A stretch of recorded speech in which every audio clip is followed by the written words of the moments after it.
मित्रों, वेद और शास्त्रों का ज्ञाता रावण महापंडित था। आश्विन माह की दशमी के दिन प्रभु श्री राम ने उसका वध कर दिया था। रावण नाम का दुनिया में कोई दूसरा आदमी कभी नहीं हुआ। कोई अपने बच्चे का नाम रावण नहीं रखता है। आओ जानते हैं रावण के बारे में ऐसा अनसुने रहस्य जो आप शायद ही जानते होंगे। पहला रहस्य, इन ग्रंथों का रचिता रावण। रावण ने ही शिव तांडव स्तोत्र, रावण संहिता, 10 शतकात्मक अर्क प्रकाश, 10 पटलात्मक उद्दिष्ट तंत्र, कुमार तंत्र, नाड़ी परीक्षा नामक ग्रंथ लिखे थे। यह भी कहते हैं कि रावण ने ही अरुण संहिता, अंक प्रकाश, इंद्रजाल, प्राकृत कामधेनु, प्राकृत लंकेश्वर और रावणियम आदि पुस्तकों की रचना भी की थी। दूसरा रहस्य, खोजी बुद्धि थी रावण की। रावण हर समय खोज और आविष्कार को ही महत्व देता था। वह नए नए अस्त्र, शस्त्र और यंत्र बनवाता रहता था। कहते हैं कि वह स्वर्ग तक सीढ़ियां बनवाना चाहता था। वह स्वर्ण में से सुगंध निकले इसके लिए भी प्रयास करता था। रावण की वेधशाला थी जहां तरह तरह के आविष्कार होते थे। खुद रावण ने उसकी वेधशाला में दिव्यरथ का निर्माण किया था। कुंभकर्ण अपनी पत्नी वज्रज्वाला के साथ अपनी प्रयोगशाला में तरह तरह के अस्त्र शस्त्र और यंत्र बनाने में ही लगे रहते थे, जिसके चलते उनको खाने पीने की सुध ही नहीं रहती थी। कुंभकर्ण की यंत्र मानव कला को ग्रेट इंडियन पुस्तक में विजार्ड आर्ट का दर्जा दिया गया है। इस कला में रावण की पत्नी धान्यमालिनी भी पारंगत थी। उल्लेखनीय है कि रावण की पहली पत्नी मंदोदरी ने ही शतरंज का आविष्कार किया था। तीसरा रहस्य, तपस्वी था रावण। रावण तपस्वी था। यह अपनी इच्छाओं की पूर्ति के लिए तप करता रहता था। उसने तप के बल पर ही ब्रह्मा से वरदान मांगा था और उसने तप के ही बल पर सभी ग्रहों के देवों को बंधक बना लिया था। हनुमान जी ने ही शनिदेव को रावण के बंधन से मुक्त कराया था। चौथा रहस्य, कई विषयों का ज्ञाता रावण। रावण कवि, संगीतज्ञ, वेदज्ञ होने के साथ साथ ही वह आयुर्वेद का जानकार भी था। रावण को रसायनों का भी अच्छा खासा ज्ञान था। माना जाता है कि रसायन शास्त्र के इस ज्ञान के बल पर उसने कई अचूक शक्तियां हासिल थीं और उसने इन शक्तियों के बल पर अनेक चमत्कारिक कार्य संपन्न कराए। हर व्यक्ति को जड़ी बूटी और आयुर्वेद का ज्ञान रखना चाहिए क्योंकि जीवन में इसकी उपयोगिता बहुत होती है। पांचवा रहस्य, रावण और महिलाएं। रावण को महिलाओं में बहुत रस था। रावण की पहली पत्नी का नाम मंदोदरी था, जो कि राक्षस राज मयासुर की पुत्री थी। दूसरी का नाम धन्यमालिनी था और तीसरी का नाम अज्ञात है। ऐसा भी कहा जाता है कि रावण ने उसकी हत्या कर दी थी।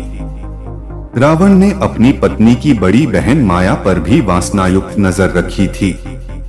इसके अलावा रावण ने विष्णु भक्त तपस्विनी वेदवती का शील भंग करने का प्रयास किया था, जिसके चलते उन्होंने अपनी देह त्याग दी और रावण को शाप दिया कि एक स्त्री के कारण ही तेरी मृत्यु होगी। मान्यता अनुसार उसी युवती ने सीता के रूप में जन्म लिया था। वाल्मीकि रामायण के अनुसार विश्व विजय करने के लिए जब रावण स्वर्ग लोक पहुंचा तो उसे वहां रंभा नाम की अप्सरा दिखाई दी। कामातुर होकर उसने रंभा को पकड़ लिया। तब अप्सरा रंभा ने कहा कि आप मुझे इस तरह से स्पर्श न करें, मैं आपके बड़े भाई कुबेर के बेटे नलकुबेर के लिए आरक्षित हूँ, इसलिए मैं आपकी पुत्रवधू के समान हूँ। लेकिन रावण ने उसकी बात नहीं मानी और रंभा से दुराचार किया। यह बात जब नलकुबेर को पता चली तो उसने रावण को शाप दिया कि आज के बाद रावण बिना किसी स्त्री की इच्छा के उसको स्पर्श नहीं कर पाएगा और यदि करेगा तो उसका मस्तक 100 टुकड़ों में बंट जाएगा। छठा रहस्य, रावण का शव अगस्त 1971 में एक बौद्ध भिक्षु ने दावा किया था कि एक पर्वत शिखर पर बने सुदृढ़ किले में रावण का शव अपनी पूर्व अवस्था में अब भी सुरक्षित रखा हुआ है। मान्यता के अनुसार रैगला के भयानक जंगलों के बीच एक विशालकाय पहाड़ी पर रावण की गुफा है। रैगला के इलाके में रावण की यह गुफा 8000 फुट की ऊंचाई पर स्थित है, जहां 18 फुट लंबे ताबूत में रखा है रावण का शव। इस ताबूत के चारों तरफ लगा है एक खास लेप, जिसके कारण यह ताबूत हजारों सालों से जस का तस रखा हुआ है। सातवां रहस्य, रावण फिर से हो जाएगा जीवित। कहते हैं कि रावण की मृत्यु के बाद उसके अंतिम संस्कार की जिम्मेदारी विभीषण को सौंपी गई थी, लेकिन लंका की राजगद्दी संभालने की जल्दी में विभीषण ने रावण के शव को वैसे ही छोड़ दिया था, जिसके बाद रावण के शव को नागकुल के लोग अपने साथ ले गए थे। नागकुल के लोगों को यकीन था कि रावण की मौत क्षणिक है और वो फिर से जीवित हो जाएगा। उन्होंने रावण को फिर से जीवित करने की कई बार कोशिश भी की, लेकिन उन्हें कामयाबी नहीं मिली, जिसके बाद उन्होंने रावण के शव को सुरक्षित रखने के लिए विभिन्न रसायनों का इस्तेमाल किया और उसे मम्मी के रूप में रख दिया। श्रीलंका के कई लोगों के बीच यह मान्यता है कि रावण एक दिन जिंदा होकर पुनः लौट आएगा। आठवां रहस्य, रावण का राज्य विस्तार। रावण ने सुंबा और बाली द्वीप को जीतकर अपने शासन का विस्तार करते हुए अंगद्वीप, मल्यद्वीप, वराहद्वीप, शंखद्वीप, कुशद्वीप, यवद्वीप और आंध्रालय पर विजय प्राप्त की थी। इसके बाद रावण ने लंका को अपना लक्ष्य बनाया। लंका पर कुबेर का राज्य था। आज के युग अनुसार रावण का राज्य विस्तार इंडोनेशिया, मलेशिया, बर्मा, दक्षिण भारत के कुछ राज्य और श्रीलंका पर रावण का राज था। दरअसल माली, सुमाली और माल्यवान नामक 3 दैत्यों द्वारा त्रिकुट सुबेल पर्वत पर बसाई लंकापुरी को देवों और यक्षों ने जीतकर कुबेर को लंकापति बना दिया था।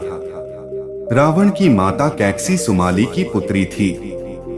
अपने नाना के उकसाने पर रावण ने अपनी सौतेली माता इलविल्ला के पुत्र कुबेर से युद्ध की ठानी, परंतु पिता ने लंका रावण को दिलासा दी तथा कुबेर को कैलाश पर्वत के आसपास के त्रिविष्टप तिब्बत क्षेत्र में रहने के लिए कह दिया।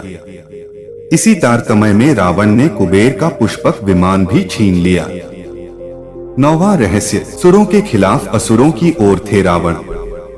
रावण ने आर्यों की भोगविलास वाली यक्ष संस्कृति से अलग सभी की रक्षा करने के लिए रक्ष संस्कृति की स्थापना की थी।